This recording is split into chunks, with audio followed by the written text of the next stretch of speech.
দুই এপ্ৰিলত হ'ব পৰিষদীয় নিৰ্বাচন। সাহসীয় মিত্ৰজোঁট আৰু কংগ্ৰেছ প্ৰাৰ্থীয়ে আৰম্ভ কৰিছে প্ৰচাৰ অভিযান।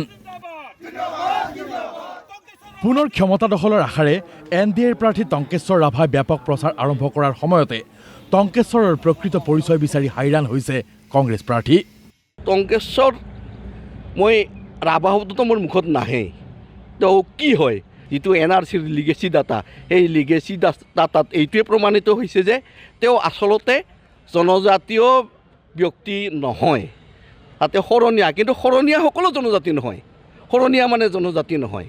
তেওঁ শৰণীয়া হয়নে, আৰু শৰণীয়াটো জনজাতি হয়নে, আৰু নহ'লে এটা শেষ প্ৰশ্ন হ'ল কি, তেওঁ তেতিয়াহ'লে কি জনগোষ্ঠীৰ ব্যক্তি হয়? যিজনৰ সঠিক পৰিচয়েই নাই, তেওঁৰ নেতৃত্বত ৰাভা হাছং কাউন্সিলখন পুনৰবাৰ বিচাৰিবনে? পান্তান সমষ্টিৰ মনোজ ৰাভা, দক্ষিণ পান্তান সমষ্টিৰ জিমাই মাৰাক, উত্তৰ বনগাঁৱৰ দুৰ্গেশ্বৰ বড়ো আৰু বামুণীগাঁও সমষ্টিত কংগ্ৰেছ প্ৰাৰ্থী জ্যোতিষ ঠাকুৰীয়াই এইবাৰ বিজয় নিশ্চিত বুলি দাবী কৰি সোমাইছে ভোটাৰৰ মাজত। মোৰ প্ৰতি বৰ্তমান যিজন বিজেপি দলৰ প্ৰাৰ্থী মোৰ দাদা স্বৰূপে হয়, তেখেতে মোৰ প্ৰত্যাহ্বান হ'ব। কিন্তু তেখেতৰ পপুলাৰিটি বৰ বেছি সমাজত নাই, সেইটো মই তেখেতৰ ভাল বেয়া বুলি নকওঁ। কিন্তু মই ভাবোঁ মোৰ যিখিনি কৰ্মৰ দ্বাৰা আজিৰ তাৰিখলৈকে মোৰ জনপ্ৰিয়, সেইফালৰ পৰা মই নিৰ্বাচিত হোৱাটো খাটাং বুলি মই ভাবিছোঁ।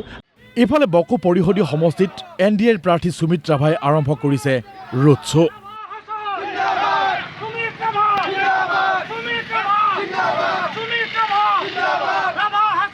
নিৰ্বাচনী প্ৰচাৰ আৰু কাৰ্যালয় মুকলি কৰি অনুষ্ঠিত কৰে প্ৰচাৰ সভাও।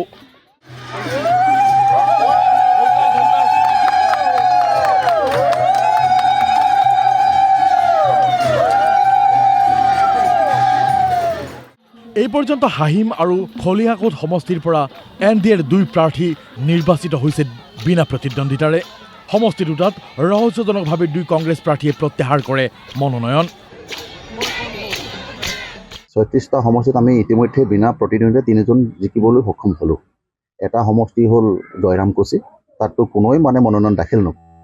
আৰু দুটা সমষ্টি আছিলে আমাৰ হাহিম আৰু খলিহাকোট, ইয়াত কংগ্ৰেছৰ প্ৰাৰ্থীসকলে মনোনয়ন প্ৰত্যাহাৰ কৰিলে।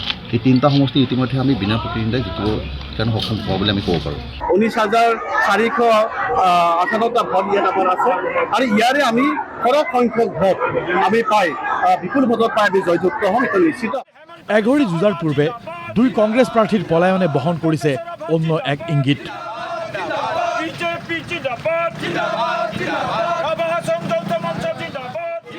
Bureau report DY365।